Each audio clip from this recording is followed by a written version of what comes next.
Hey everybody, we are back with one Mr. Awesome William Lindus of the Movie Bears podcast.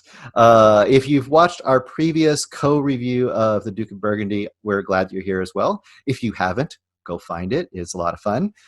That being said, let's find out a little more about William Lindus. What are you all about, and what is the Movie Bears podcast all about? Well, yeah. So Movie Bears Podcast, which you can find at moviebearspodcast.com for our website and all the social links. Just search for the same words there.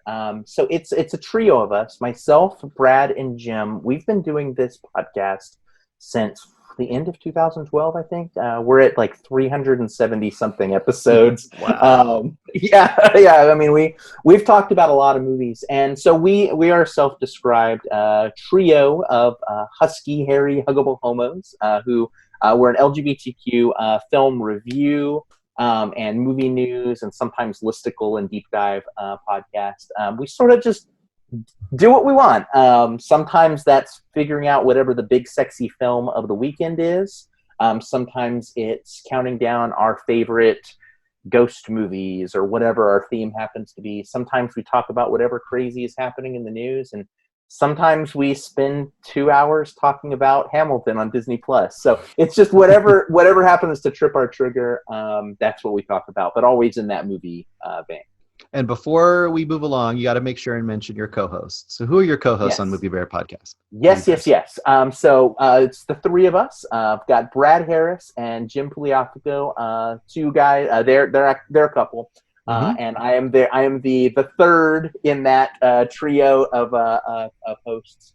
And it's great because we have this. You know, they live in Arizona. I live in Texas.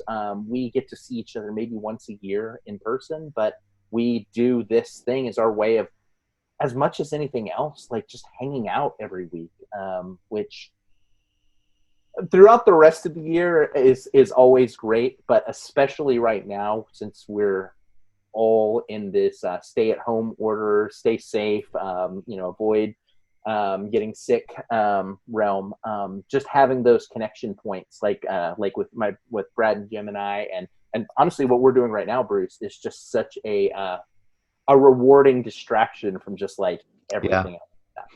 And that was one of I kind of, during this, so I've had to work quite a bit during this still, but during this I kind of started doing a lot of my movie stuff on YouTube and doing a lot of reviews. I just kind of went into it whole hog, and then we kind of grouped together and made a podcast. And then I started doing these interviews, and this is just kind of my little one-on-one way of doing good in the world, I guess. Because I feel like every interaction a person has with someone else that they don't personally know on a day-to-day basis and every time someone else watches that, you're getting a little more humanity in the world. I feel like you're getting a little more of a realistic view of just life out there and how many awesome people are out there. So plus we're talking about movies, so that's just fun. So that being said, this is a safe space where you can get mad, you can get happy, you can be silly, whatever. I'm not very high pressure structured person here, but we do start these conversations generally the same way, and that is we start it with two things. What is a movie that impacted you greatly in your life? And then what is a movie-going experience that is super memorable to you? So we'll start with the impactful movie for you and why. It could be more than one, not a rule. Somebody asked me, so I can only do one? I'm like, but I mean, if the one that first comes to mind, that would be great, because it's the one that comes to your mind first. So it's interesting when I think about the movies that most have left an impact on me, the ones that really stay with me forever and ever and ever. Certainly there's a lot of more recent films that would come close to that category, but I think that it's always like there's always like a certain element of nostalgia that's important to me. So a lot of times when I think about my most impactful films, it actually tends to be films that I saw in my youth. I get that.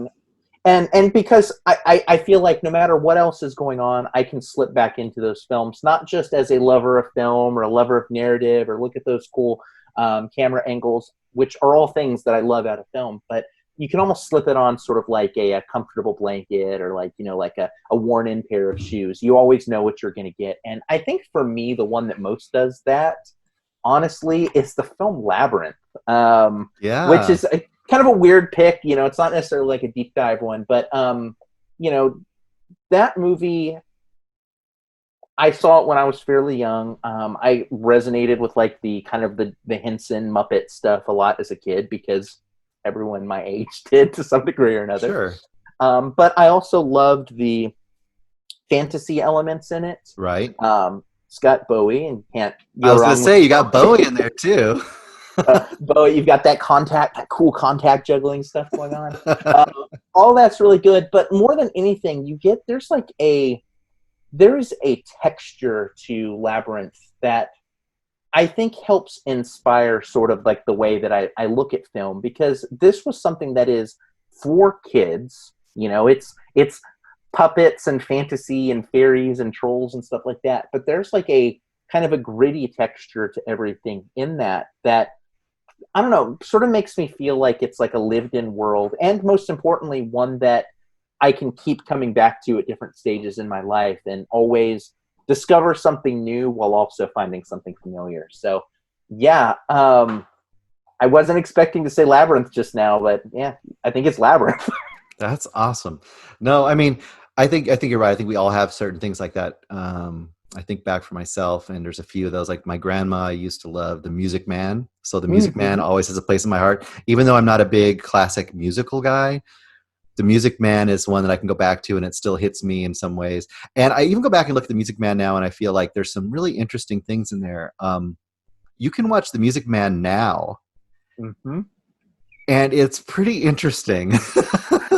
Not to go too far down that rabbit hole, but I Yeah, would say that you could probably look at the Music Man in a very different light, kind of in the yeah. past 4 years or so. Yeah, and that's a movie I was introduced to when I was like 5 or something, and then there's a few other ones like that. I would say the one that's probably closest to Labyrinth for me would have been Jason and the Argonauts. Oh yeah. That was the first movie that I would watch over and over and over again if I could, and that with my gray hair, we didn't have videotapes until the 80s. So I was watching those whenever it would appear on the, Creature Feature or the Saturday Matinee or whatever it was. So I had to find the Jason Argonauts, but I still would see it 7 or 8 or 9 times. I would find it, search it out, because that Harryhausen and all the cool stop motion stuff, and once again, there's that kind of level of adventure and fantasy going on there, and mythology, and it's a little scary when all the skeletons rise out of the ground, and there's a lot of stuff going on there. And you think about that Harryhausen like stop motion. I mean, it's definitely not. It's of its time, but also it very much holds up. Like when you can watch something that he worked on, like the stop motion skeletons. You can look at that today, and it still gives you just as much that escapism feeling. You Right. can immerse yourself in that world, and you're not it way more so than with a lot of like. I'm not a special effects bagger. I love a good special effect, but there are certainly some special effects that you see, like green screen things, that Right. really do call attention to themselves and pull you out of the world. And I never really got that with the Harryhausen stuff. It Yeah, didn't just. Harryhausen did the same thing for its era that like Rob Bottin stuff and The Thing or something did for the people in the 80s, and did for me too in the 80s. But I mean, they neither of those fool you into believing they're real. They're not Right, real. They're right. not real, but what is unreal about them is also awesome about them. Uh-huh. You know, when you're seeing it, this is awesome. I know what it's supposed to be, and artistically, it is exciting my brain to watch it. And the story is exciting enough Yeah, that then you can get any imperfections or whatever you're seeing. You don't care about those. right. It's not special effects to slap over a bad story. It's special effects used to prop up a fun story. Now I have to go back to Labyrinth for a second and say something. So Muppets are great. I mean, obviously they influenced a ton of people, especially you're younger than me, but anyone in that 70s, 80s, even a little bit in the 90s, but especially 70s and 80s, there was a Yeah. huge influence of the Muppets, either through Sesame Street and or the Muppet Show, or all the various specials they had, and movies, of course, too. Dark Crystal too was a really cool Oh one. gosh. But I want to say one thing about Labyrinth is a weird connection here in Alabama, North Alabama. I'm closer to Huntsville, but as you travel towards Chattanooga, you go across the north part of the state. There's a very famous place there, and I can't remember the name exactly, but basically it's the lost baggage handling, like, graveyard. And it's Okay. supposed to be where all the lost baggage, when it never is claimed, unclaimed baggage place, and it eventually gets sold in this big, like, uh, you know, thrift store. But every so often they find things that are very special and weird, and they save them and they kind of put them up on the walls and stuff, almost like a little mini museum. So you Yeah. go around there, and most of what you find are, like, old watches and clothes and just the, normal stuff. But they have their weird stuff along the walls, and they have encased in glass as you walk in one of the puppet characters from Labyrinth Oh my that gosh. was lost and is now there. Oh my god, that is so cool. Can So you you can imagine literally that? go there and watch it and see it. Can It's you just, imagine that? Just like yeah, open up a suitcase, just like, okay, I'm gonna find some clothes, maybe a toothbrush. Like, nope, that's Hoggle. Like right there. yeah. And it might have been Hoggle. I remember which character it was. I'll have to find out, and I'll send you a picture. But Oh, that's a really weird connection. And that's things in life that it doesn't matter where you are. You never know what weird things you're going to encounter. I know where I used to live in the Northwest. I lived like 5 miles from Laura Palmer's house, the house they used for the external shots of Laura Palmer. Or I lived about 30 miles from the horse ranch that was used in The Ring, the American oh wow. remake of The Ring. So, and everyone is around something. I live actually, right now, I live about 5 hours away, and this is on my bucket list. I haven't done it yet, from the waterfalls that they fall down in Deliverance. Oh really? That is that would make a hell of a kind of a scrapbooking road trip just to Yeah. go to the different areas. I mean, definitely around you, but I mean, I would encourage anyone that's Yeah. listening to this right now. Like, you probably have something like that near you. It just would take a little bit of Google foo to figure out what that is, and it seems like what are we going to do this weekend? Oh, we order pizza. We go like, no, it's a good road trip opportunity to do Right. something like very specific to our tastes. I'm the weirdo that would do that and take my kids with me. Oh yeah, we're not too far from all the stuff that Stranger Things was shot at too. Oh So wow. it's all around Atlanta. So including the quarry and that little that the first two seasons had that weird, like, institute or whatever it was. Uh-huh. That's like a building at some college campus. So you can go visit that building if you want to and stuff. So That's great. Yeah, I we know, right? definitely have. I live in Austin, and so we Right. end up with some things filmed here, but unfortunately, what we end up with a lot of is very recently there's been a trend to sort of, oh, Austin is a place, and we want to set stories there, but they actually still end up filming Yeah. good portions of them in New York or LA. There's and I haven't really watched it aside from like a few clips, but there's the what is it, Rescue 911 Mm. Texas or whatever it is, which is supposed to be set in Austin. And here in Austin, we do sort of have like that doesn't look like Texas. Well, That's that not happened us. That's, when I lived near Seattle. It was always Vancouver, like always, like 99.9% of the time when you see stuff filmed in Seattle, it's Vancouver. And I'll be like, that is not, because you live in Seattle. You're like, that is not at Seattle. They just have take a picture at some point of the Space Needle, and then they just show a town and it's Vancouver. It's like, what? yeah, this isn't Ridiculous. right. No. Oh my gosh. So quickly, we'll turn. So now, a very memorable movie going experience. Hmm. Hmm. So I know you have some because you've gone to all these, like, festivals and stuff. yeah, that's definitely what I want to pull from, because I think because growing up, like my movie experiences were memorable in that I'd go see a movie with my mom, or I'd go see something with some friends. But when it comes to like the stuff that really stands out, it's just like, holy crap, I can't believe that just happened. The Living in Austin, we have a very thriving film festival environment here. Every year, I do South by Southwest in the spring. I help put on AGLIF, which is the All Genders, Lifestyles, and Identities Film Festival in the summer, and then Fantastic Fest in the fall. which is a very genre specific. And so I definitely think that my most memorable experience from any of those actually happens right outside of the theater. Mm. The first year I did Fantastic Fest. So a little bit of background. It's a very genre themed film festival. Since it's set in Austin, Elijah Wood is like a big part of the festival. He's a big part of the festival. He has several friends who are either on the programming team or the different filmmakers, and because of that, he's been funneling a lot of time and money into either starring or producing horror and thriller films, and it's been a really exciting thing. So my first year doing the film festival, I'm standing outside. I don't really know anybody there. I haven't really like met like kind of the connections at this festival that I would come back to each year to like, like, oh, there's my friends, So I'm just standing out there and I look behind me, and this is bright and early one morning because I'm way too early to things. And Elijah Wood is standing right behind me with his friends. I'm like, oh, that's cool. There's Elijah Wood there. And then every single morning after that, it's an 8-day film festival.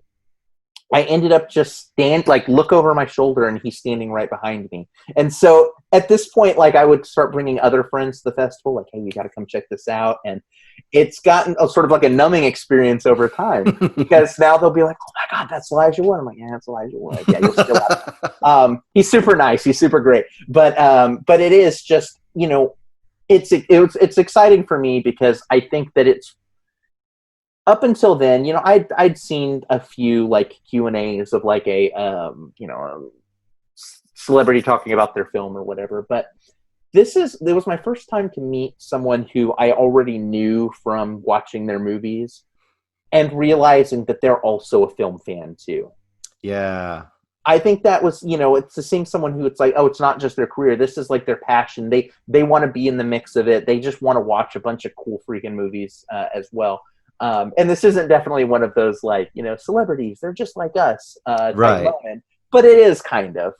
It's very humanizing to see sort of the people behind the camera, behind the screen. Well, and you get the impression is always with actors, at least, especially famous actors, and he's definitely in that, in that category. Yeah. Even though he may not be stratosphere famous, a lot of people would recognize, him. Yeah. From, if nothing else, from Lord of the Rings, that would be enough. Frodo. Yeah. But the comment or the likely way most people are going to react is like, oh, well, they love the fame. They're enjoying the spotlight. They want to be, adored for their great acting or for their beauty or for both or whatever. Yeah. But you don't always think, like you said, like your first thing isn't to think that they're huge movie fans, and it's almost that what is the cliche of like, well, how I'm going to direct, but even that feels like, a vanity thing for a lot of them, right? Like I'm going to show that I can direct, Right. But every so often you get those ones that, are like, okay, they're really into it. And Elijah Wood, you're perfectly right. With, he's done like he's done a bunch of producing stuff and behind the scenes stuff. And he's done like the Maniac remake. And he just did, what was the, Come to Daddy. And a bunch of other stuff that shows you that he's into it for real. And I think that's also something, especially with the horror community. And, we like a broad variety of films, both you and I, but we both are horror fans as well. And Absolutely. I know that's true. And when you're a horror fan, I don't know what it is, but it's a certain kind of person, a certain kind of animal. I was actually thinking about this before we talked today. And I was just thinking about how, because I'm also into like weird music and indie music and punk music. And for me, those two things just make sense to be together. They don't have to be together, but they make sense to be together. And I think that horror fans, if you are even partially, part of your movie fandom is horror, I think you tend to be a little more daring, a little more willing to try something that might push your limits. You're a little more willing to be transgressive. Mm-hmm. Like horror fans a lot of times are really cool and nice people too. Not me necessarily, and my pet myself. I'm just saying like, but I mean, I've met a lot of horror fans and they're not, scary, crazy people usually. In fact, people who like just mainstream horror can tend to be more scary and boneheaded, but the people who are really into horror, the people that can come into you and you can start talking to them and you start going down like, oh, did you see Tetsuo the Iron Man? Oh yeah. Did you see well, I saw that Giallo, but did you see that Giallo? You know, like, and then you start going Oh down the yeah. rabbit hole. And it becomes very much, I think, with every film circle, and that, Right. whatever that happens to be, whether it be, an online community, my Facebook group, me and my two friends talking about stuff, whatever it happens to be, I think that there's very different energies that come up. And I've Yeah. seen some spaces where it tends to be more of a competitive thing, like, oh, you haven't seen this? Well, I have. Like And super art movies, like, and yeah, that's your thing. That's your lane, right? yeah, and it becomes almost like a, if you recommend something that someone has already seen, it's kind of like, oh, Right. man, I thought I Oh, got you that. think Tarkovsky? You should watch Stalker. Oh no, no. Solaris is No. definitely low tier Yes, Tarkovsky, everyone knows about Stalker. but then you get like within the horror fandom, and obviously there's a lot of different lanes within that, Sure. Yeah. but within that you do see a lot of people who it really is sort of like a horn of plenty type thing, just sort of like, oh, you haven't seen this? Oh, I think you're gonna love this. Oh, you really like Right. this? Let me suggest this other thing as well. And it becomes so much more cooperative as everyone's building this, this list of things. Like, you should try this. I can't wait to try that. I feel like, and I don't think sci-fi and horror are almost mesh to me too. Like a lot of Yeah, times people like both. Um, and I really do feel it's like similar to people who are into like weird music or all like just crazy. Like I feel like it's that same energy. And the same thing can happen to music. Like if you're into just super indie music and that's all you listen to, that's kind of the super artsy movie guy. hmm But if you're like, I'm into punk and I'm into hardcore and I'm into like, oh, that Stooges, and then oh god, but I also love the Cramps or whatever, like this yeah. this really weird rough and tumble stuff. But then you can also listen to cosmic, I don't know, some cosmic space age music from the 60s, and like So much so, and to the point where and obviously now is such a weird time for this.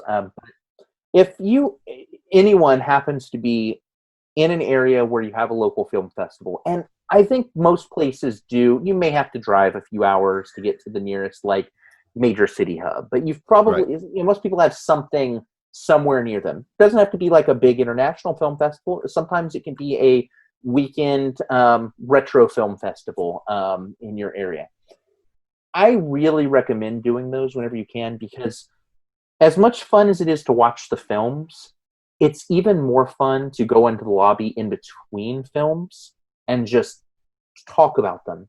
Yeah. Um, I've made a lot of friends and had a lot of great conversations waiting to be seated for film 3 on day 4 of the film festival, or even I've done a few of these things where it's like a 1 day thing where it's like we're going to play 5 Winona Ryder mystery movies. You don't know what they are. It's just she's going to be in them somewhere. You sit down, watch a movie, go outside for 5 minutes, then come back in for the next one. And then you just talk to people about film. And it's such a rewarding experience. And I can't point to any single one of them as any better than any of the others. It's just that whole collective experience. When I moved to Austin in my late 20s, I knew a couple of people here, but I didn't have like a strong support system. And through these film experiences, I've built that up. And so now I've got a lot of these wonderful friends, wonderful relationships that I can leverage, especially again right now. I, you and I have talked about this before, but just other friends as well. Like it just getting like a quick like, hey, have you seen this movie that just came out on demand? Yeah. Like those types of little messages and communications just sort of help us feel connected when it's really hard to be connected right now.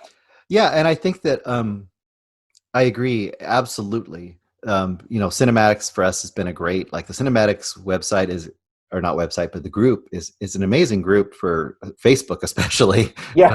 um, but I mean, it genuinely is people wanting to share movies, and I know exactly what you're talking about, that feeling when you've seen something that kind of hit you. Like, I mean, when I saw, Portrait of a Lady on Fire just recently, I was like, oh my God, that is so good. Same thing with, Dogs Don't Wear Pants, which Huh? I have yet to convince many people to see. That's a hard sell to people. It's a very hard sell. But I mean, just recently I made a little bit of headway, and I cracked the code on One Cut of the Dead with a few people, and Yes. it's spread a little bit. And I'm just like, there's those movies that you just want people to see, especially people who are kind of on your wavelength. And it doesn't always, like you said, it doesn't always connect. Every so often you love one, and I'm like, oh, it's not for me, man, and vice versa. But we also know that, like, 75-80% of the time, if I'm like, oh, dude, that one is cool. Unfortunately, you've almost always seen them before me. You're like, oh yeah, I saw that 6 months ago. I'm like, damn you, Mr. Lindus. Well, it's one of those things where, yeah, like with first of all, like One Cut is a great one to suggest to people because, especially if they can go in blind as possible, You because got to get them to stick with it. that's the hard part. Is like I Yeah, want to tell you why you need to watch this movie, but if I tell you why you need to watch this movie, you'll ruin the surprise of it. So it's just one of those where it's like, just trust me, just put this movie on and stick with it. yeah, You'll see why. But it is one of those things where here we going back to the Fantastic Fest conversation, a lot of since it is very genre specific, a lot of those horror, sci-fi, action, thriller type movies are looking for distribution so desperately. And based on how well they do at the festival, some of them end up getting that distribution. Some of them already have it, and they're like a big, some years you'll go and you'll see like the new Halloween movie is the headliner, and it's like, okay, that one's already gotten out there. But then you have little ones like Dogs Don't Wear Pants, and you watch that one and you think, I love this movie. I have no idea if other people in the world are going to get a chance to see this one. And thank God for Shudder right I was going now. to say, but you actually can see these things now. And what's really cool is sometimes you can see these movies now. I mean, and starting this little project, Uh-huh. I've started just reaching out to some of these people if I can find them. And sometimes you can find them, not always. But perfect Yeah. example. We both just watched the Etheria Film Festival, right? Yes. And Maggie May was one of my favorites out of that one. Oh, that And one. Yeah, I yeah, liked it a lot. the director is Russell. Mia Kate Russell. Uh, I'm talking to her now. We're talking. Yeah, she's in Australia. We're talking. Right now, we're just friends. But I'm trying to get her on one of these things, and she probably is going to do it because she's a fan. She's a special Yeah. effects artist. She's a director. She's making shorts. She's making weird, cool shorts, and she's got dogs that she loves, and she's a cool person. And I'm just like, let's talk. You never know the kind of connections you can make, and that's the thing you can do now. That's once again, the terrible tool of the internet, the horrible toxic hate machine that's out there that rolls along and just spreads the web of bullshit. Yeah. It also can be a connector. It can be, if people actually want to use the tool for good instead of evil. It opens so many potential doors. Yeah. I couldn't have done that back in the 80s when I was watching movies. I'd have to write a letter to Sam Raimi or something. Oh, sure. And you had mentioned something earlier when we were talking Jason the Argonauts about you would wait for it to come on TV, and that's when it Yeah. would pop up. And I do. There is a part of me that's sort of with the on demand element of everything. Like there is a little bit of that gets lost, a little bit of the surprise. I miss. I guess there's still like channels that just regularly play movies, but I don't often just like flip Me over to neither. one 10 minutes into a movie and say like, oh, I'm going to do this thing. I've sort of like trained my body, for good or for bad, to I'm ready to watch a movie, let's go track down the next thing on the list. So you miss a little bit of that spontaneity, but the trade-off is you get these films that you never would have known existed, and you get access to these people who are on the other side of those films. There is one of my absolute favorite filmmakers who she's put out 3 films so far, is this filmmaker named Maddie Doe. And I came across her first through Fantastic Fest as well. She is her claim to fame is she is the first So Laos has, the country of Laos has Hmm. some very specific guidelines on kind of like what types of films can and cannot be released. And she was able to, as one of, if she's not the, she was either the first female filmmaker that was allowed to make a film or like the second, but she was also the first person that was able to make a horror film. And she had to sort of like talk to all of these officials and like go through all these things just to convince them to make her little ghost story that she made as her first film, Chantilly, back in like 2013. Since then, she's done Dearest Sister and The Long Walk, and each film has gotten better and more complex. And just like she started off as a great filmmaker, she's turning into an even better filmmaker, and she's someone who each year at Fantastic Fest, now that we know each other now, each year I see her, we wave and grab a drink together. Nice. And it's one of these things, like being able to watch her career has been fantastic. Being able to have that relationship with her, and we're both dog lovers, so whenever there's something with our dogs, we like sometimes reach out and talk about that, and that's important to me. And I would never have that. I wouldn't have that, like, Right. kind of pre all of this. So it's a mixed bag. You miss the spontaneity, but you gain a lot more in terms of just access. Yep. It's and once again, I mean, I think I talked about this with Chris, the one I just posted recently. It's the same idea, is that you gain and you lose, but it's how you use that new version of transmission of the materials, instead of having to search out the funky little theater necessarily, which is awesome, and I'm sure we both Yeah. love that experience. And just going, I mean, like, I remember going to a little funky theater with like 30 seats in Uh-huh. Bellingham, Washington, and watching Lair of the White Worm, with Oh like wow. maybe three people. That's one kind of experience, and I don't give that up for anything. That's great. Yeah. I love those experiences. But then again, discovery, like you said, on Shutter, discovering something crazy like November, if you've seen November on there, or this weird Estonian folk tale, like, where would I ever see that? Other than maybe that or film festival, right? That'd be the only other Uh-huh. place I'd probably see that. They're not going to show that on CBS ever, ever. No. I you mean, know? they're not even going to show that necessarily on Netflix or Hulu. No, And to their credit, some of those streaming platforms do take some chances on some things, but they also tend to play to their algorithm, right? right, And side note, I would encourage everyone to, within those platforms, don't just take whatever the first top 4 or 5 things that pop up and for watch. sure. Yeah, you can watch through The Office for your 18th time. I don't blame you. I like the show too. But also, if you just go down to like 2 rows and scroll over 5 times, you're going to find a movie that may be the best thing that you've ever seen that just wasn't promoted to the top of that platform. Well, and like Amazon Prime has some incredibly weird old B movies and horror movies and sci-fi movies. So if you watch a couple of those, they'll start messing up your algorithm and you'll get some really cool stuff. So Let the algorithm work for you. Like, yeah, make it, turn the algorithm into that super cool, knowledgeable video store clerk who you go up to and say, what's cool that I haven't seen yet? Oh, I got this cool disc back here. Let me show it to you. The algorithm can do that for you if yep, you train it. yes, very true.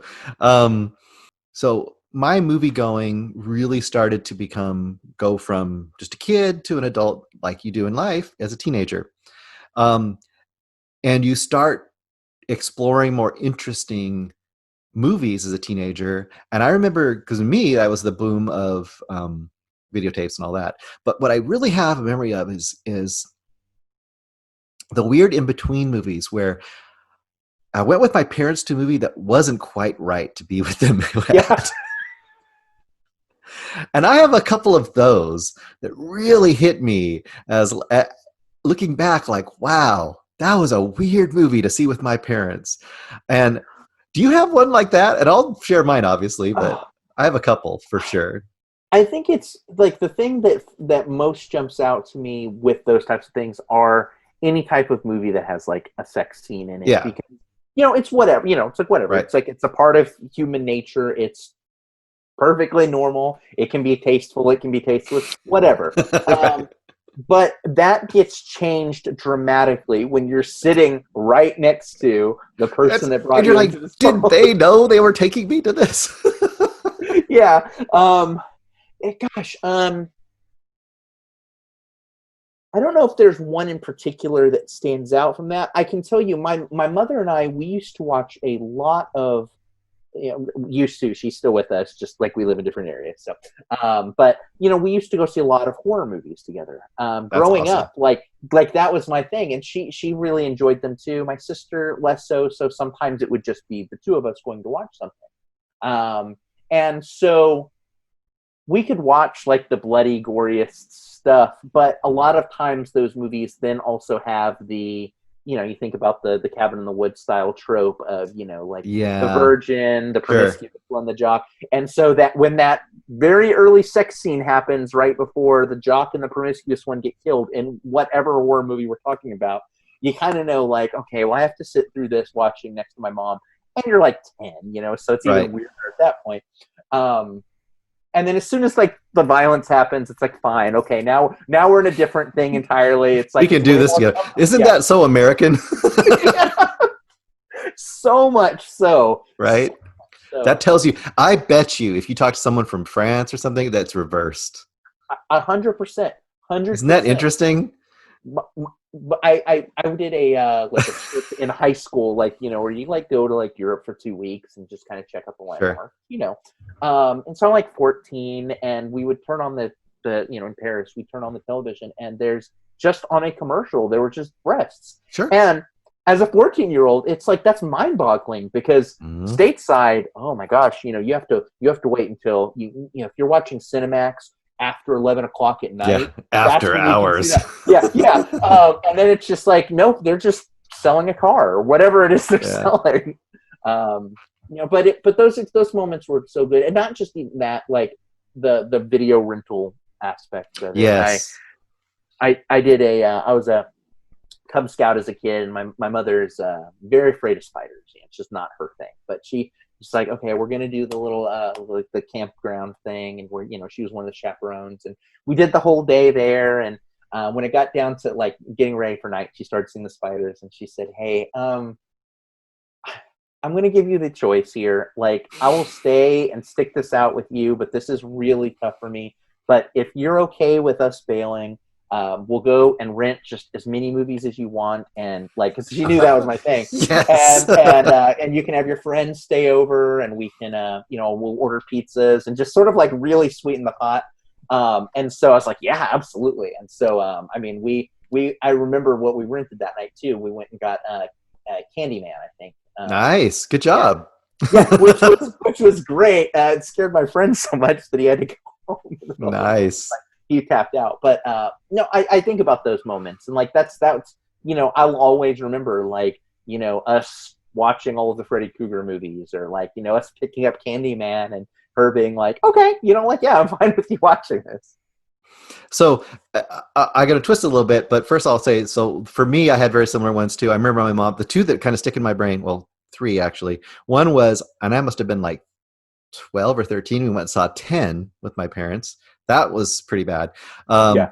Risky Business though, because it's a great movie, but it's also very sexual. And it's done really well. So Yeah. I'm like, oh God, why am I here with mom? And then the other one was it was Richard Pryor on the Sunset Strip, which is filthy, filthy. If you've heard Richard Pryor stand up from that era, it is filthy. Yep. And I'm just like, Mom, what are we watching? Now, to twist it a little bit, I also think we had some really I guess surprising experiences where my parents loved something that I also loved too artistically. And I remember specifically seeing a double feature with my dad of The Road Warrior and Blade Runner.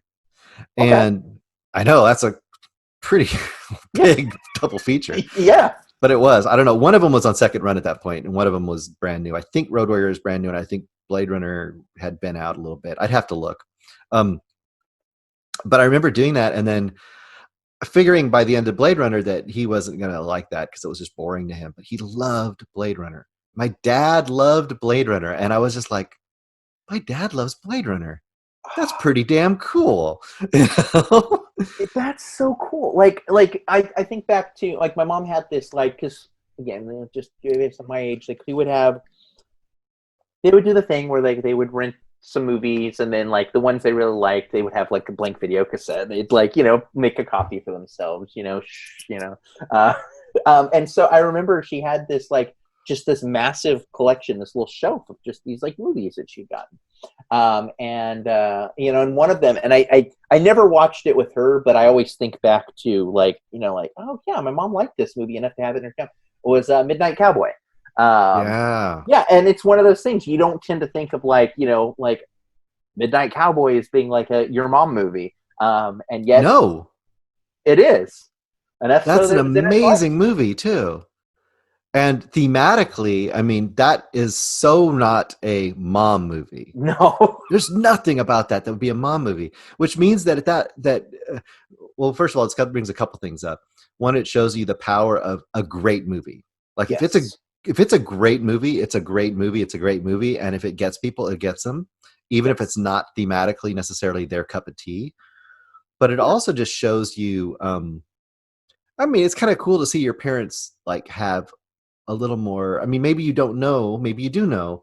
Like I have a little more of a broad mind than you might think sometimes. That was kind of my experience with Blade Runner. Like my dad likes Blade Runner. That's this big philosophical, like slow moving, like sci-fi movie. Why does my dad like that? And even more so with Midnight Cowboy because I mean the themes in there. I mean, as we've all noted, I mean, a pretty thinly veiled love story between two men. I mean, of course, back then they had to veil it most of the time. But and even with that veiling, still got the let's see, that one got X rating. X rating, yeah. It's the only X-rated movie to win Best Picture, right? Didn't it win Best Picture?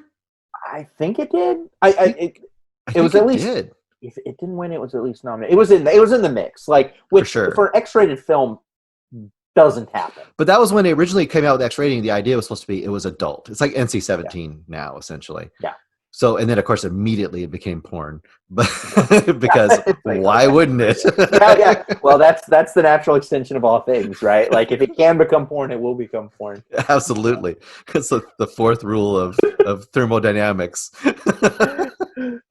It reminds me of this other. It was a festival moment, but it was so my friend would go with me to that festival, and his mom would come down. And again, when you think about your own parents and you think about your friends' parents, you tend to think of them not as these fully formed human beings who've lived this life before you were here. You think of them through your own lens. You always think of yourself as like kind of like smarter and more worldly than your parents, not realizing that they thought the same thing about their parents. But so I'm at this festival with my friend's mom, who I've just met. She's at least 20 plus years on me. And again, she's my friend's mom. And so you carry that baggage, right? We ended up in a different, sometimes at festivals, you don't end up in the same screening as your friends. And so me and her are off in this, seeing this Korean movie in the midnighter slot called Mobius. Mm-hmm. My friend Frank's in another screening at this time. Mobius is a story. It's a Korean film, but it's told completely without dialogue. So everyone just sort of like uses emotive noises. So if like I'm trying to communicate something to you, I'd be like, like it's just like all about vocalizations, no words at all. And it's about this teenage boy who the mom gets really mad that the husband has been cheating on her, and she grabs a knife and she's going to chop off his manhood. Starts off like that. He hides in a room and it's like, no, I'm not going to do this. So she says, fine, or she emotes like basically that, okay, fine, I'm going to, and she goes and she chops off the boy's stuff. This is the beginning of the movie. Wow. Watching it with my friend's mom.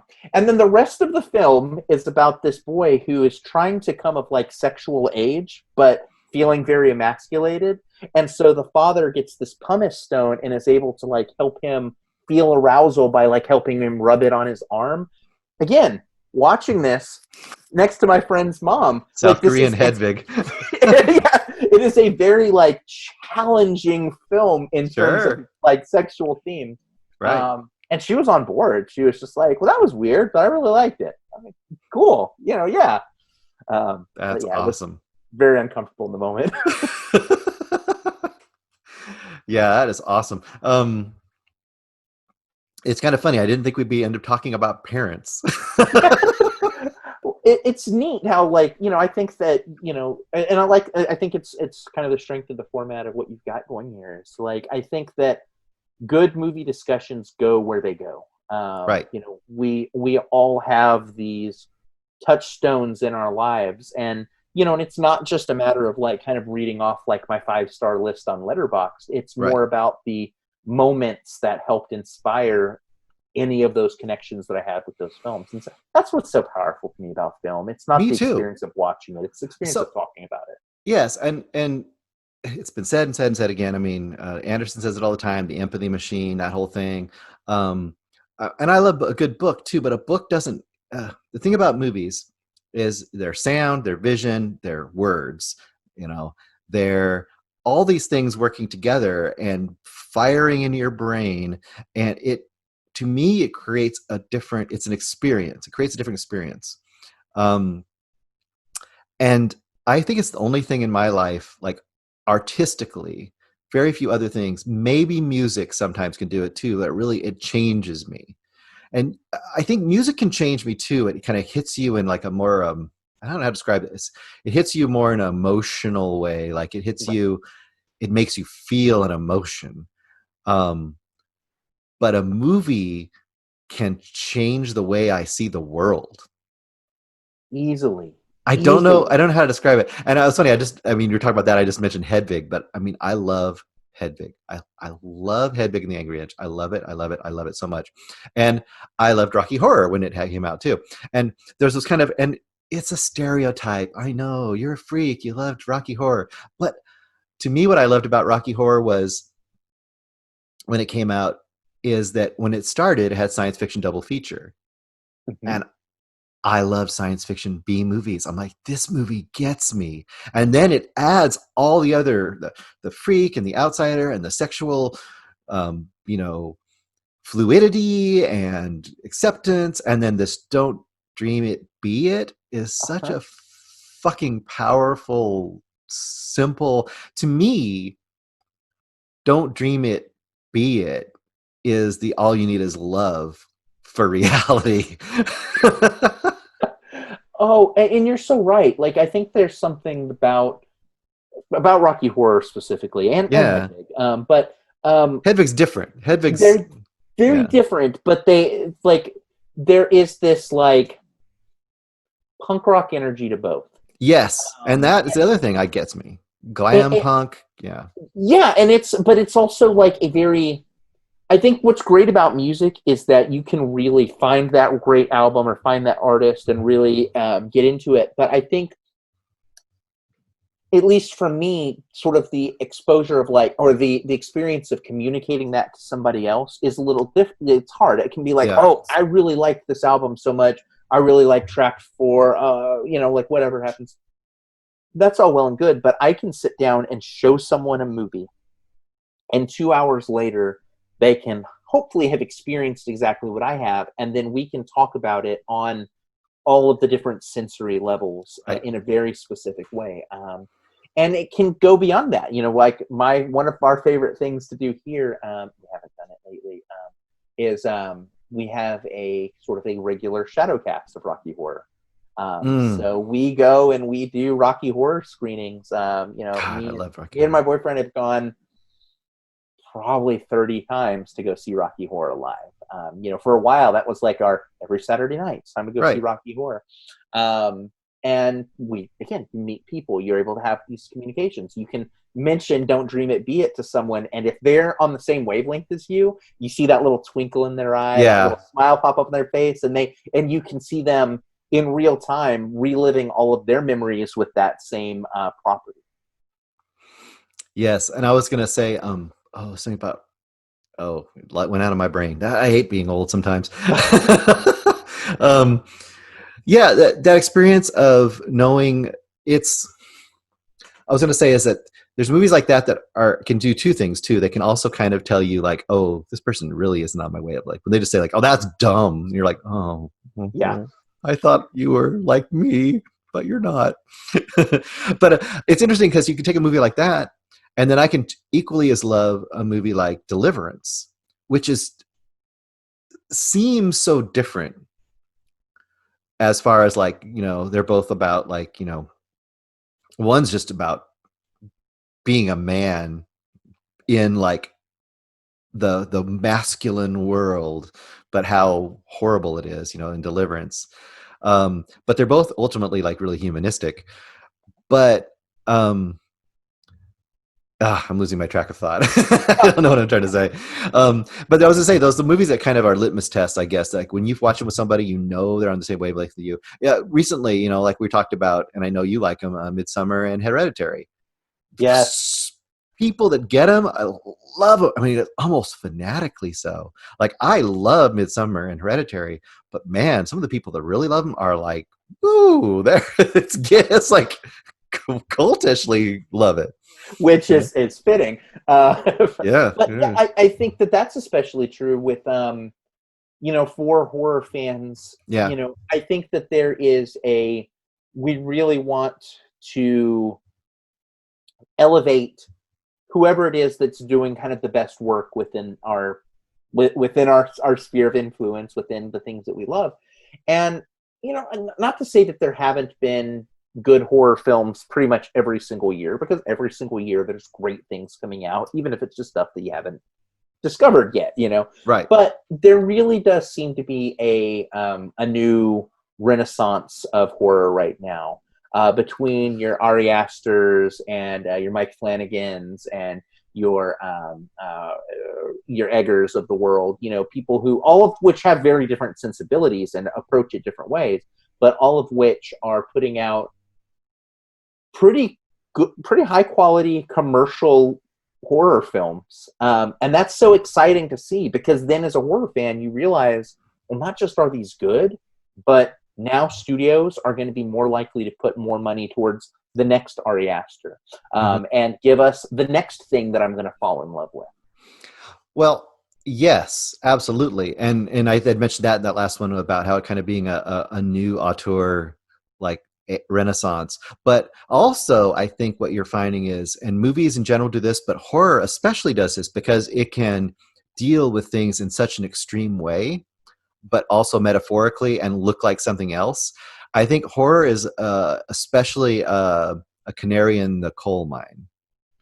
So horror will the canary in the horror coal mine will die before the other ones will.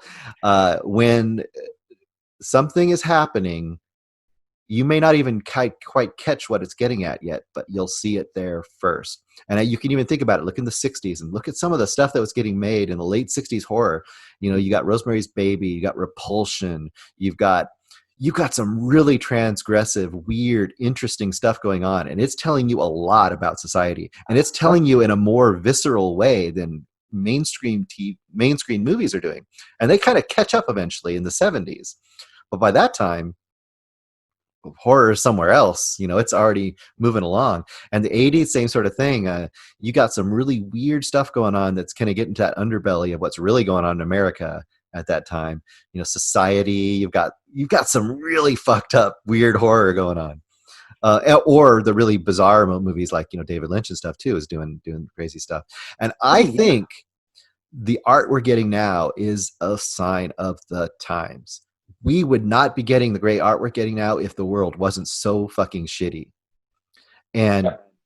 it's not an accident. And I when think we look people back, seek we're going to answers. see it. Hmm? Yeah, people seek answers. Yeah. And Or seek a way to express the truth. And you're not going to get it in the mainstream ways as, like I said, as viscerally or as cutting or as biting as you're going to often get it in horror, because horror can pretend it's something else. I mean, Hereditary is scathing. Hereditary is yes. harsh. Hereditary is saying some brutal shit about families and control and society. I mean, it's also a good horror movie, right? It's a good movie about the Oh devil, yeah, but it's a movie about a whole bunch of other shit that's going on. And similarly, so is Midsummer, and so is The Witch. you know, um, or Get Out. It's a little yeah, more. It's more overt in Get Out, but sure. it isn't wrong. Right, Yeah. right.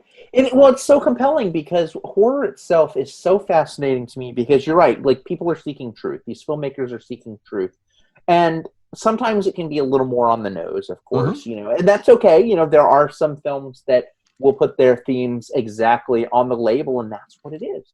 But then there are some that you really have to let sit with you and to let resonate and to let unfold and to contextualize with what's going on right now, what the filmmaker is trying to say, what's going on in my life.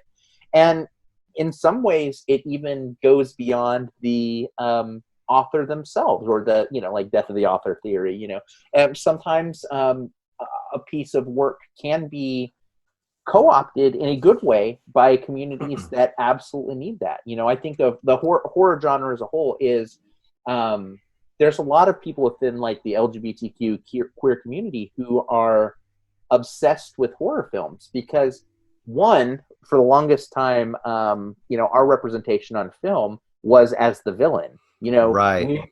We weren't Simba and the Lion King. We No. were Scar. We any of those villains, that kind of swish their way in and kind of grab control of a scene. That's who we were for the longest time on film, and so a lot of us have embraced horror film because it's like that's how we saw ourselves, and that's how the world saw us. And so now we're getting this wonderful renaissance of horror films that are allowing queer representation on both sides. You Right. and even things can co-opt it. I Oh, like had love plus knife. Yes, yes. So yeah, that one, yeah, that's a great little film about it's a very the knife as a penetrative sex act, so to speak. But that's an example where you've got characters on all sides. It's Uh-huh. very mixed up. Oh, so much so. Yeah. You're even seeing people taking films that have queer readings and exploring those, whether it be something like, I think most notable to a lot of people would be something like Nightmare on Elm Street 2, right? Right. Which The they just had first, that documentary on the guy. Yeah. Hmm. yeah, they just did the documentary on him, and we're sort of like seeing all of those things. Even films that don't actually have queer readings end up getting co-opted in weird ways. Like, so I picked this up The when they Babadook. Yeah. released it. It's the Babadook, but the Babadook for a while became he actually became co-opted by the queer community, and just like he's one of us now.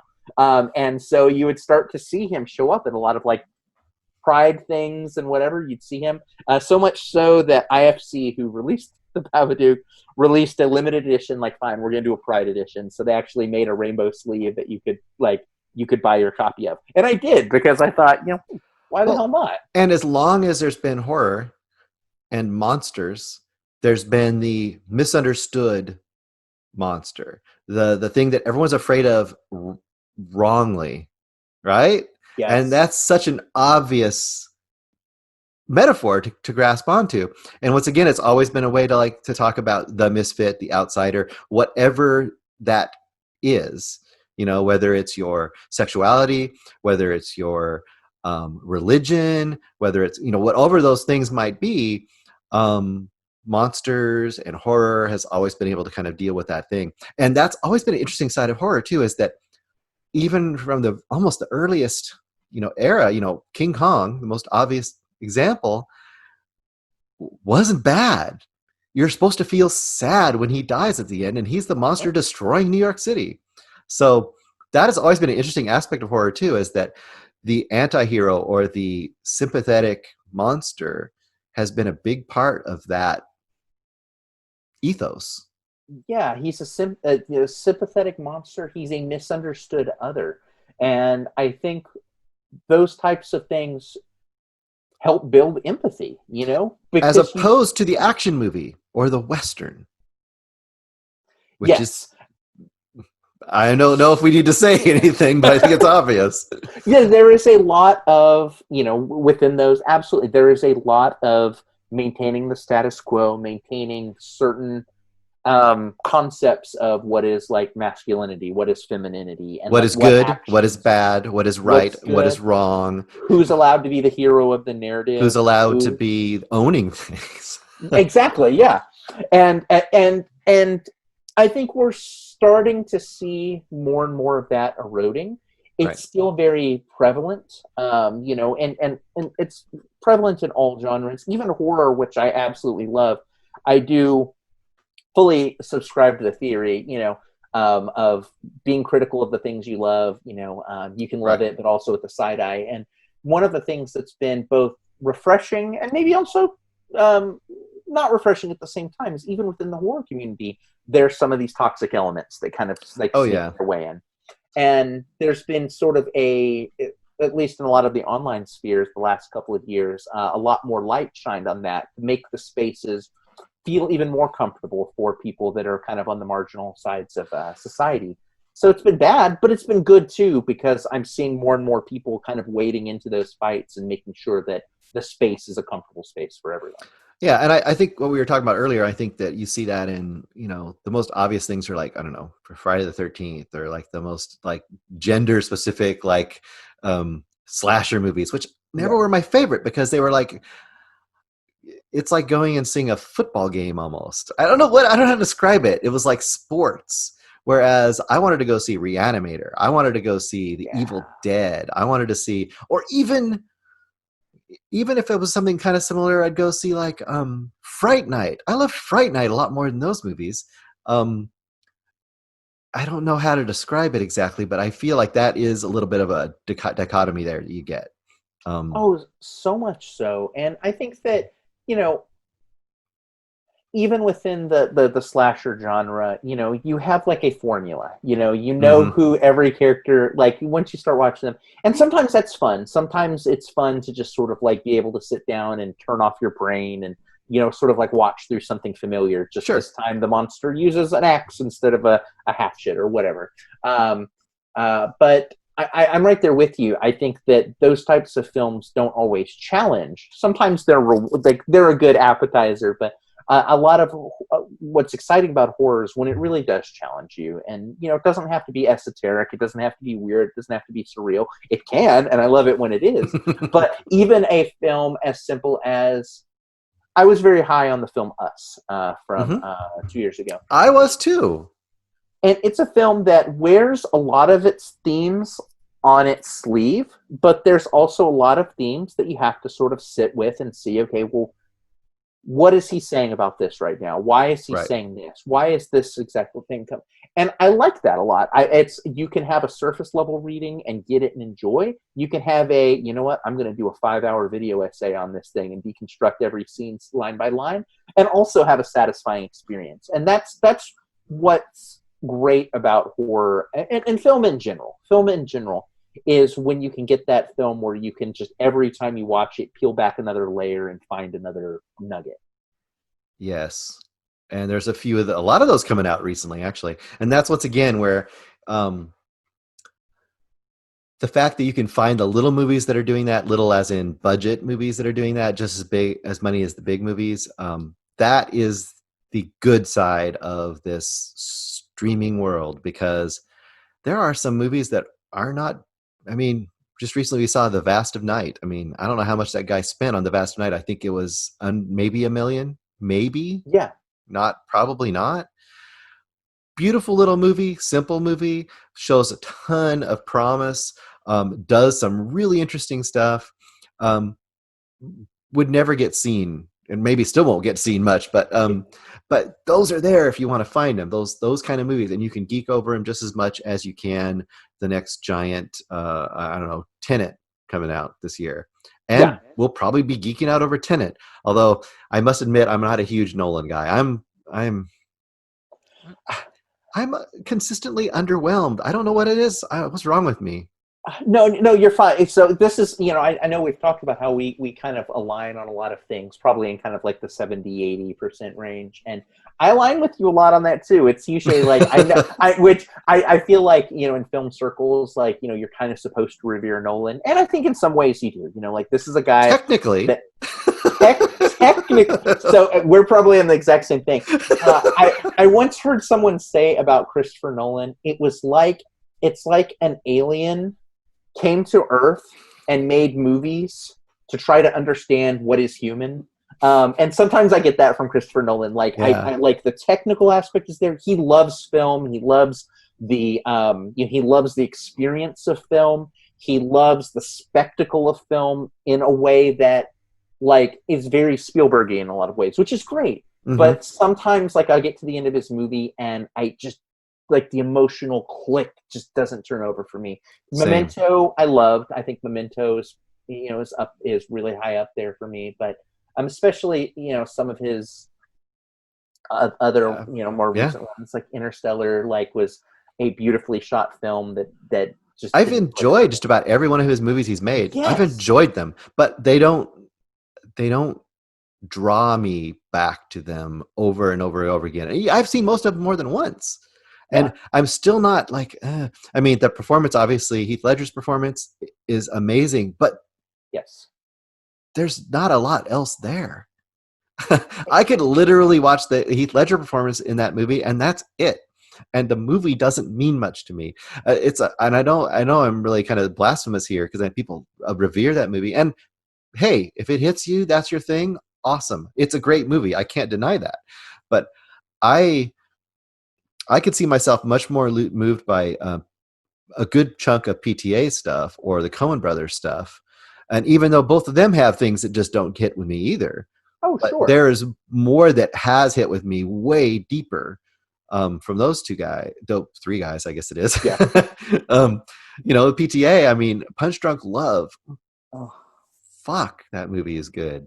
It's one of my top 10. Like, I'm glad you brought that one up. Yeah, it's like, when I have to come up with like what my top 10 films of all time are, I usually like pause and stutter for a little bit, but I usually, in coming up with the list, Punch Drunk Love hits it because the color design in that movie is fucking brilliant. And just the whole like weird subtext, and there's a whole Popeye thing going on there that's weird. I haven't quite decoded it. I have a problem with that in movies. Like with Midsummer, I want to find the Wizard of Oz shit. I want to figure all that Wizard of Oz stuff out. I don't quite have it all. It's the same thing with Punch Drunk Love. It's like, no, I'm going to figure out how Popeye fits in this because is Popeye in there? And there's that olive oil song. So he's got to be Popeye, right? And when he eats and who's Pluto? Pudding, the spinach, Fuck, I don't have it figured out yet. And just like, and there's weird shit in there, like when the car rolls by at the very beginning, and the harmonium or whatever it is sitting there, and it's like, are we in a dream now? Did this really happen? Is he dead? What's going on? It's interesting because that whole movie makes you feel a little punch drunk, right? Like it makes you feel like you are just slightly off balance and reeling from that first moment all the way through. And I think that for me, I love a film that disorients me, not confuses me. I think you can be intentionally like opaque. You can intentionally like kind of close yourself off from the audience. But I think that just something as simple as let's just introduce the harmonium. Let's just put it in there. Makes you okay. I'm sitting forward now. What's going on? What's going to happen next? And that's the thing that I have with Christopher Nolan, where the technical aspects are so good, and you can even talk about the themes. When you think about Inception, what's going on with the top, like, oh, that's great. But honestly, there's some of the movies that the third Batman movie, whichever one that was called, I always forget. I always mix up the names of that one. I think that's Dark Knight Returns.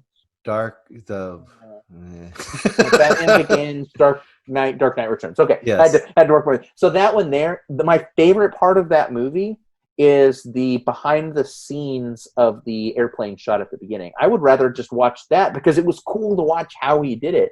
But the rest of it, and again, like this is probably super sacrilegious. I'm sorry, Nolan fans, but I do tend to like all of his movies. I just don't end up loving them. They don't Yeah, and sink their tendrils into I me. don't even have a logical reason not to, because I mean I love a lot of Kubrick, which you could compare the two and say, well, Kubrick is also cold and weird and super precise and not has no emotions and blah blah blah. But a lot of his stuff hits me viscerally, and I do Yeah. love it. And it disorients me and does some weird shit to me.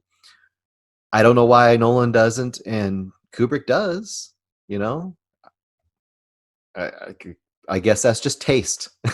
Yeah, and I think part of it comes down to the fact that Kubrick is very specifically Kubrick. Like, he is one of Yeah. those filmmakers who, I think that when you ask most people who your favorite filmmaker is, I think that, if you did this Family Feud style, I think like the top answer on the board would probably be Kubrick for a lot of people, Like the which is Beatles for interesting. music or something, it's like, Yeah, and it's interesting because he's not a populist filmmaker in that, he's not making blockbusters. He's not making, he's making sci-fi films and horror films and period dramas and black and white, like political commentaries. All of his films like feel like they are just on the edge of what like a mainstream audience would like, as opposed to like in the center of it. But I think maybe that's the appeal in some ways too. I think that he's still so accessible, mm, while also being very unfamiliar from like everything else that I could see at the Cineplex at the time that whatever else is coming out.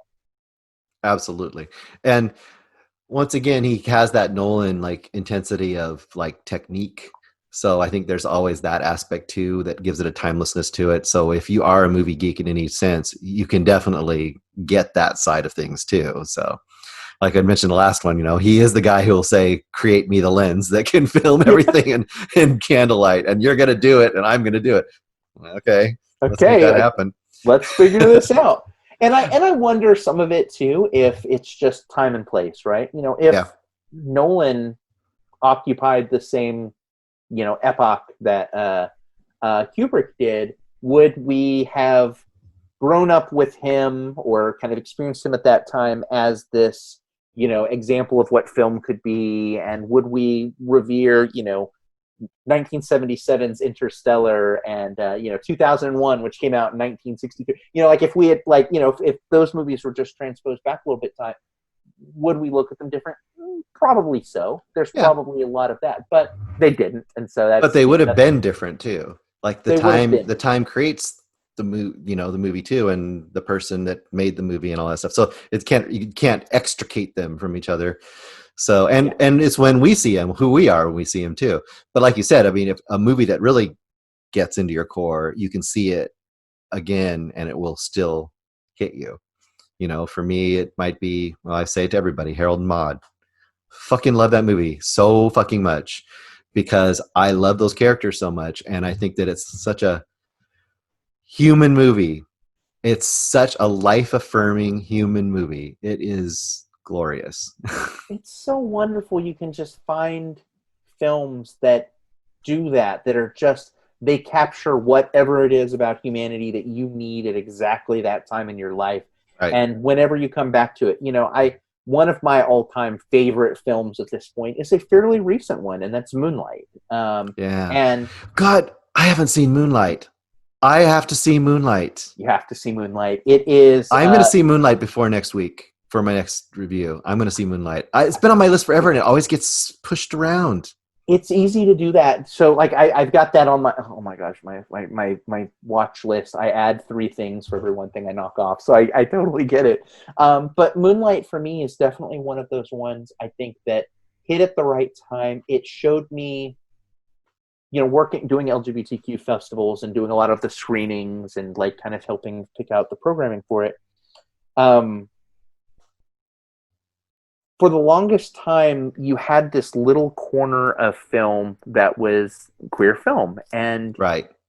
then you had the rest of film, and for the most part, there was not a lot of overlap. You very rarely got a Brokeback Mountain or something like that sort of Right. like popped itself into mainstream. But Moonlight was this film that was this very small film absolutely gorgeous, an absolute wonderful story. I'm trying not to destroy your expectations and overhype it, but No, you um, won't. I'm sure I'm gonna love it. I've been wanting to see this. I don't know why. I fucking keep forgetting it. Okay, go ahead. but but but but what it's done is it's like, aside from just being a great film, um, it's really opened a lot of doors. It's really pulled a lot of stories that were originally marginalized stories a little bit closer to center. Maybe not to the very middle. We're still going to see, our the probably the well, I was going to say the biggest films of this year, under any other circumstances, would probably be a Star Wars, an Avenger, and a Disney live action remake. Those would probably be like the three biggies, right? Yeah. And that's always going to be the case. Don't Yes. yeah. But just knowing that, like, once, like, more and more people that were not like film fans or whatever started discovering Moonlight, and then you'd start to see people organically recommending it. Hey, I watched this really cool movie. And even people that were not, queer identifying, finding this film, Right. and then you see it recognized at the awards and all that. It's very satisfying. I can go back to that film many, many different times, and I recognize some of the lived experiences of those characters. I don't recognize some of the lived experiences of those characters as well. But either way, I feel like that I can always put myself back in that, like, moment when I felt like I discovered, like, it felt like when I first watched that movie, it felt like I walked outside and found, like, a buried treasure chest. Like, I stumbled on this, like, magical discovery with this film. And hopefully it will also hit some people who it isn't their life. Mm-hmm.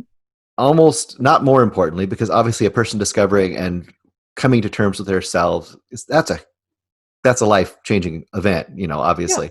But I guess my only hope for this MAGA hat wearing world is that younger people, 30-year-old, 20-year-old, less, people out there think like, oh, these fucking millennials and blah, blah, blah. Like, bullshit. These are the people that are going to change the world. Mm-hmm. And if these movies can get to the eyeballs of some, 17-year-old kid who is straight and who Mm-hmm. doesn't, and parents don't tell him things about the reality of the world and who people are, and he can see a movie like this and it can hit his heart at some point or hit his brain and just give him a little bit of empathy, there might be some hope in the world.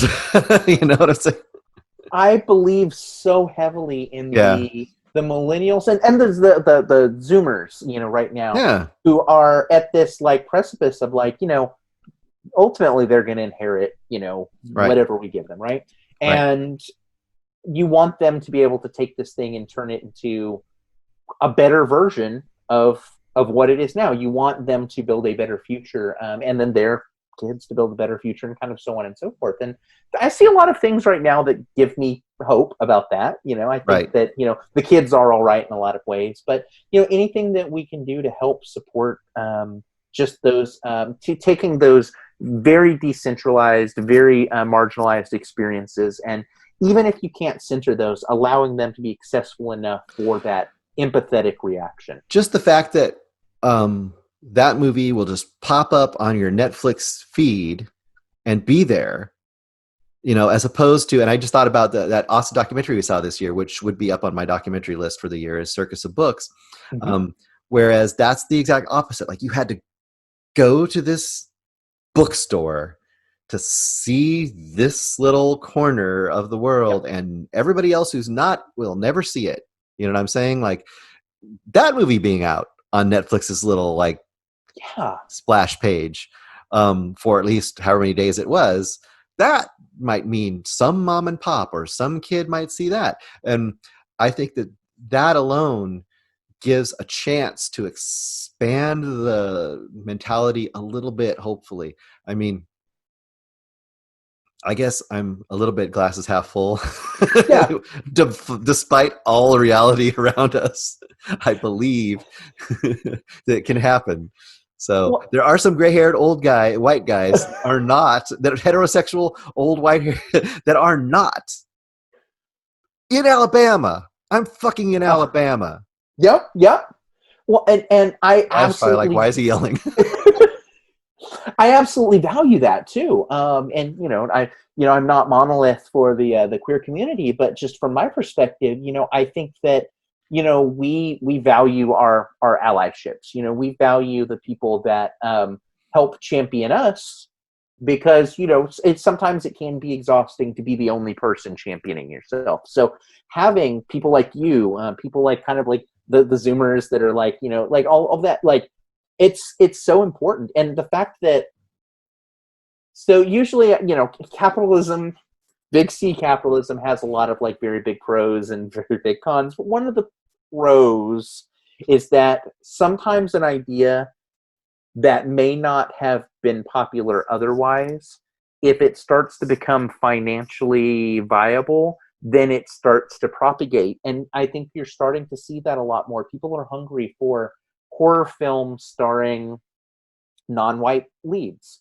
Yeah. People want to see characters that are gay, bisexual, transgender, non-binary in more lead roles as opposed to peripheral roles. And because of that, you start to see more and more, and it's not there yet, but you're starting to see more and more studios saying, okay, people want to buy these things. How can I sell this to them? Where can I get the next one of these? The next step is when it becomes not a novelty. Yes. So it needs to become not a novelty, but just, yeah. So absolutely. that's what we need to get to. But I mean, hey, start here. We'll go. That's okay. We'll take that. We'll take people accepting it and buying it and putting money behind it. Cool. That's a step. And there's all of these filmmakers who are so good at making films within these individual markets that hopefully, as they become more financially viable, get pushed out more and more. We, with the festival that we do in August, the AGLO Festival here in Austin, we make sure that we put out films. When you're screening for a queer festival, you end up with a lot of submissions that are kind of like white male, gay, coming of age stories. So much so that you could do a lineup of exactly that, but it would be stale to have only that. We've seen that. Right. And obviously there's value in those stories. They're still important stories, but it's important to find stories that represent, we do a lot of like trans and intersex docs, because people tend to still have a lot of questions and need to see real human beings who are experiencing that, so that they have those emotional hook points, those like, I can empathize to your plight a little bit more because I've heard you talk about your story for 30 minutes or something like that. And every single time one of those films gets put out there, or you start to experience it a little bit more, it just creates a more and more open environment and conversation space. That's what's so magical about movies. Like, you can you can just literally sit someone down and they say, I don't get this whole thing. Watch this and come back to me in 2 hours. And that's not all of the work that someone has to do, but it can be a really great jumping off point. And you can, some people are only going to take them so far, but if you can take them part of the way, the Karens and the Kens of the world, if you can take them part of the way, cool, I guess. That's something. I mean, I kind of go back to Circus of Books. I kind of think of that. Like, you think of, and I can't remember her name now, but the main woman who was the mother of the family, and the journey she went on in that movie. And I don't want to spoil it because people need to go see that movie. Yes, it's an excellent movie. But her journey was amazing. But it was also truthful in that is a truthful path for a lot of people that are outside of the community or are of a certain age. I mean, it's going to be hard to get them all the way from here to here.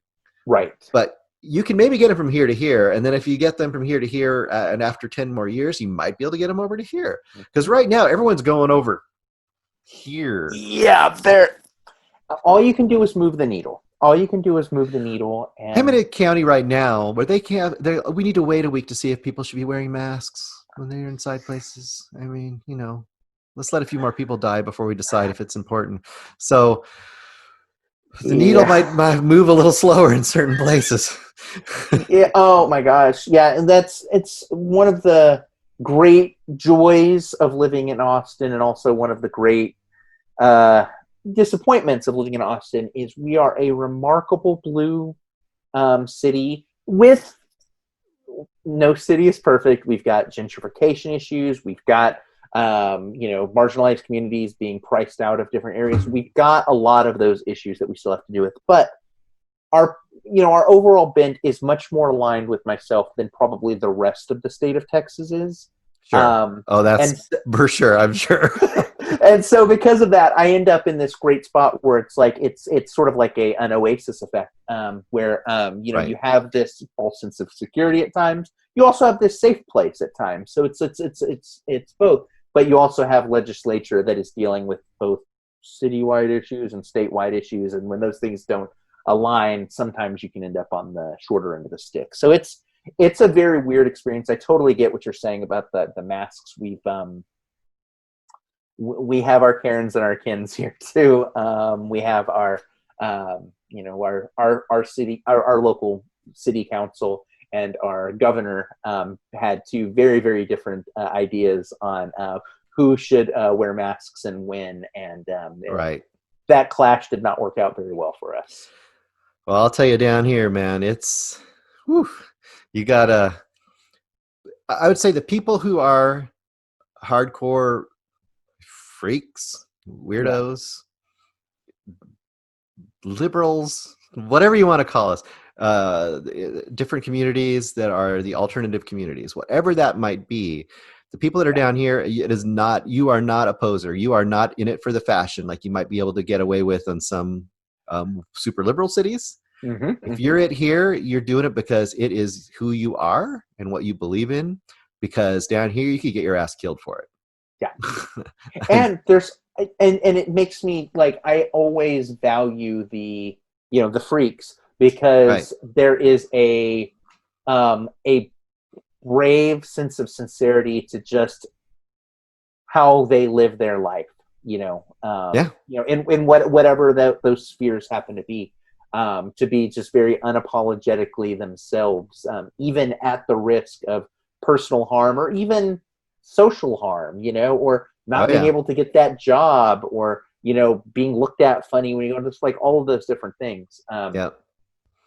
I'm a pretty average guy in my life, but and I really appreciate the people that are just able to really let their freak flag fly publicly and go out there and more power to you, Oh, you know. so much so, and I'm similar in that, like, I pass well, in that, That's it's right. just like you can just, like, just go to the grocery store, and no one's paying attention to me. I'll give you It's an just, example. This is funny. I don't know why I just thought I'm interrupting you. I shouldn't do this. oh, you're good, you're fine, yeah. Like right before, right before we had this conversation, my oldest son is 15, and Mhm. we were practicing his driver's permit test. And Mhm. afterwards, we got done, and I was looking at stuff on your day. Say, what are you looking at, Dad? And I was looking at the what's the group that does all of the protests against like the Ten Commandments and all that? It's the Oh, it's the the Temple west. of Satan, Oh, the simple temple. Yes, yes, yes. Like Temple of Satan. the Temple of Satan, like that. The really I good was doc. looking at their shop Uh huh. where they sell T-shirts and all this stuff, and they sell a poster of their tenants. They're like Yeah, their 7 tenants, which if you've ever read them, are beautiful yeah, and humanistic. And I was like, you know what? I'm going to read them to my 15-year-old. yeah, And I did. I sat there with my 15-year-old, and we read the tenets of the Temple of Satan. And when we got done, because at first he's like, what are you talking about, Dad? The Temple of Satan. And when we got done, he's like, that's pretty cool. We should get that. And I'm like, good job, kid. You've learned the right things from this. But I mean, and I told him, I said, if we had that and hung it on our wall, we have to be careful who sees that because we could be in big trouble down here. People would look at that, and they would infer something very different than what's Yeah. intended. Yeah. I mean, you're absolutely right. Like, I think there's a lot of people that even would think about the Church of Satan as a religious organization when it's much more, It's just not to political. oversimplify, political organization. It's for political, it's for the lack of one religion in our nation. That's all it is. It's very simple. Forcing Yeah. the issue of separation of church and state. Yeah. I think you were also a fan. You were a fan of the Hulu doc Hail Satan, right? Oh yeah. Yeah. Yeah. For sure. I mean, I was familiar with it before that, but that really like put it out on there. That's another great documentary. If anyone wants to go see that, watch the Hail Satan. It, Oh, well, it's Hail Satan? Hail Satan. Yeah, The question it'll mark. help you contextualize things because I think Yes. that I mean, I came up on the kind of the tail end of this, but we had like the Satanic Panic and all of that stuff as Oh when we yeah. were growing up. Don't play Dungeons and Dragons, don't listen to rock music, or you'll go straight to hell. And so you grow up with this thing kind of imprinted on your brain, and it's not until you really like look into it for yourself, and you're like, oh, well, that's not what that was at all, was it? Well, I was into metal in the late 70s and early 80s, so I was already on the path. We're already just like, I'm going to play this record backward. Let's I see what had happens. Slayer and, all this, so I was, and then I went right there into punk. So my soul was. You're already like you just Well, already this would be an in example. it. Just to give you an example. My grandmother was a hardcore Mormon, and my mom started her life trying to sort of fit into what mom's views, so trying to be a Mormon kind of, even though she wasn't really into it.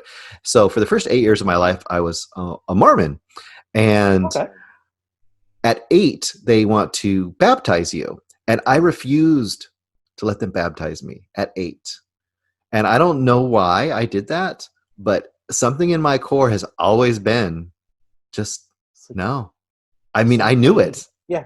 Even then, I knew it. I was like, I wouldn't let him do it. I remember them, and I wish I had this. They gave me a book, and it was about a teddy bear who didn't want to be baptized or was afraid of being baptized. Oh no. And it would tell you, like, why it was okay to be baptized, I think. And I was like, no. My mom ended up becoming a Buddhist and got excommunicated. So, and this would be a perfect example of the, I don't know why once again, here we go on these tangents. That's what film does. Yeah. I remember this specifically because my mom had been a Buddhist for years, and eventually, I don't know how, but the Mormon church got wind of it. And she had literally not been to the Mormon church for, I don't know, at that point, 25 years or more. And they sent her this big official note, this letter for her to defend herself to the I don't know, the bishops or the council or whatever they call themselves. Yeah. They're going to excommunicate her. And she's like, I'm a Buddhist. Excommunicate me. Yeah. Do you think I care about not being a Mormon anymore? Guess what? I'm not. I'm over here. Yeah. Oh my gosh. Oh, I mean, it's disappointing because and I'm not even, religion's not an important part of my life. It's not a part of my life at all. But I get that it is for others, and I think that's important too. But I came into it so early. I kindergarten through second grade, I went to a Baptist school. That was, with, that we prayer multiple times a day. And, when it was time to learn to read, you read biblical stories. And, and I ended up moving into different schooling around third grade. And it is one of those things, like, you kind of wonder, like, what your life would have been like, if you hadn't. And, I'm very happy with the arc of my life. And, kind of coming to the discoveries that I've come to. But it is so interesting, like, there's definitely like an alternate timeline where I stayed in an environment where I had very, very limited amounts of like external information, external experiences being taught to me. And I would be a very different human being today.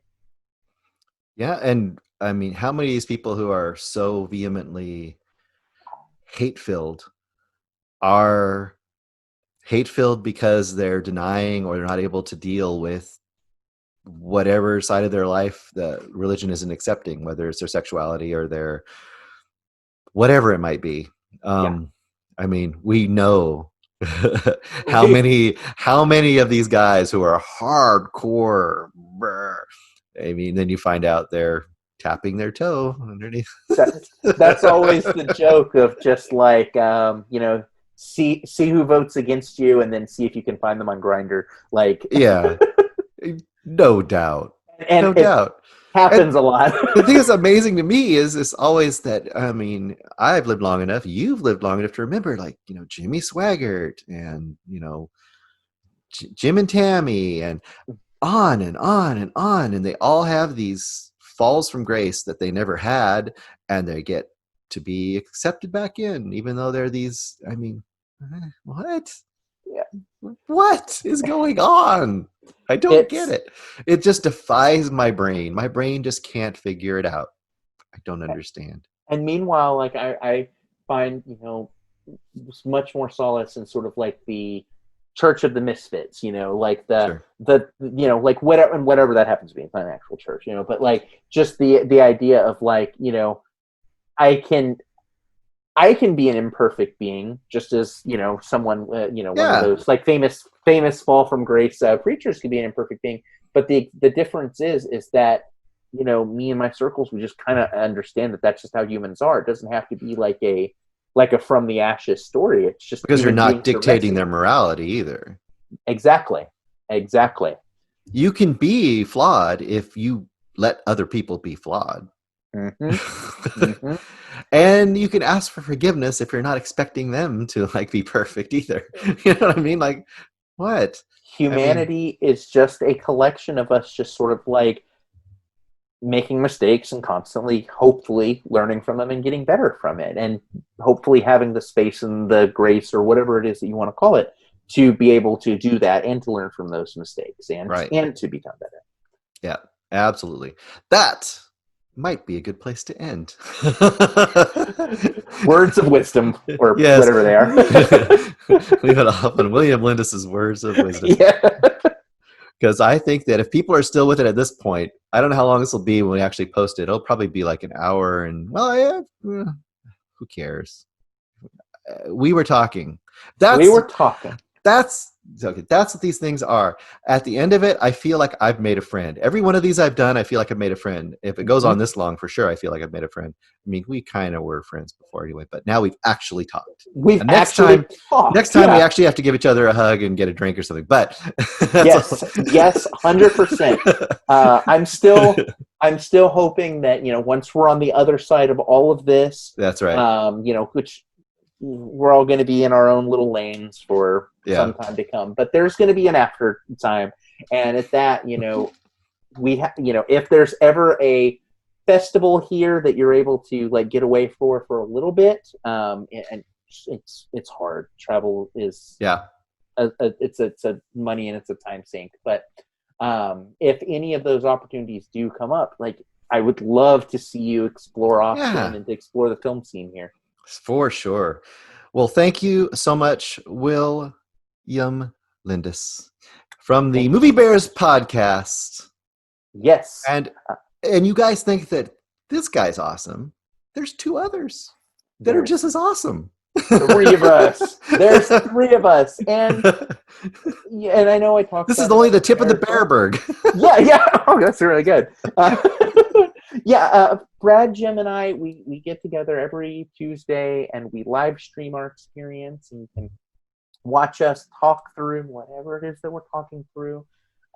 We just, like, I think I mentioned this up front, we just did Hamilton. I think we're getting ready to do, next week we're going to be doing that movie, Palm Springs, the Adam Sandler movie coming to Hulu. Oh, God. Well, that and Greyhound, the new Tom Hanks movie. Yeah. Is that coming out on Apple? That's coming out on Apple. Apple Plus, Apple TV Plus. I'm going to look into that. Oh, it's especially interesting because do yourself a favor, and I don't know if the movie's any good, but I haven't watched it yet, but what is super good is Tom Hanks is sort of like I don't think that he wanted the film to get picked up where it got picked up. And so if you look at some of his like press stuff, he's been kind of like, well, I kind of wish people could see this in the movie, but I guess, you can check out what the Apple overlords put up on TV. He's just like, it's weird to see like America's Dad, but with like, kind of like he's out of fucks to give. Like it's been very interesting watching his press tour. So yes, I will attest that it's fun if you can catch the live stream, do it, hop in there, hop in the chat. You can say hi to the guys and make comments. Myself and Eric pretty regularly get in there if we're able to. Sometimes we can't. Schedules go. So it's a safe place. If you're a straight white guy, it's okay. You're not going to be threatened. You can handle it. And maybe you'll even learn something. We love our allies. In fact, I think there have been some times where our chat might just be, you and Eric and maybe like one or two other friends. They might have their shirts off once in a while. It's okay, you guys. Every so often, if you get some feelings, that's okay. It's all right. You might have some. You might discover some things about yourself that you didn't know. It's all right. It is a wonderful place to enjoy that. And even if not, we've had times where I think I've looked at our audience and it's just like, oh, I think everyone that's listening, like tuning in live and commenting right now, it's straight. Also cool, because well, that's our angle and our perspective, but it's not meant to be like a it isn't. No, it's dominating perspective. Yeah. Right. Yes. No, it's just awesome people talking about movies. That's all it is. Oh, and we love it when you're able to show up in the chat. It's like it's always just like, oh, look at you. I was really surprised the first time I got in there a few times. The first time that it wasn't you that recognized who I was, I was like, how do they know who I am? Yep. They don't know who I am. It's been such a fun thing because it creates those, we talked about the little connection points. It creates this like webbing out, of just all, and it makes it so that, when I am ready to talk about movies with someone and I know that it's of a very specific flavor of the movie, I now have people that I'm like, okay, well, this is probably a Bruce movie. This one's more of a Brad movie. This one I think might be an Eric movie, and so and it gives you sort of like, and then hopefully they're doing the same thing. Like, I think this might be a William movie. And then, so we just all benefit from that. Except whenever I say this is a William movie, he's like, oh yeah, I saw it 6 months ago. Well, but that's okay. Fine, whatever. It's about to run out too, since this Falls Festival got canceled. 6 months from now, when I would normally be saying that, I won't have those. So that's about to level out. All right. Well, I definitely have some homework. I gotta go see some Moonlight here pretty soon. Another one I gotta add on to there that I haven't seen yet is the Florida Project. So maybe I'll watch both those movies. Yeah, absolutely. Both of those films were in whatever years they came out. Those were both top 5 films for me. 17, I think, maybe. Yeah. I think, Moonlight was 16, and Florida Project was 7. Either way, those movies both ended up being very high on my list, so I'll be very interested in seeing kind of what you feel about them. Very cool. Well, thank you again. This is a great talk. We should definitely revisit at another time. And I will be listening to the Movie Bears podcast, no doubt about it. Thank you so much. Thank you for having me on. This was a blast. Thank you.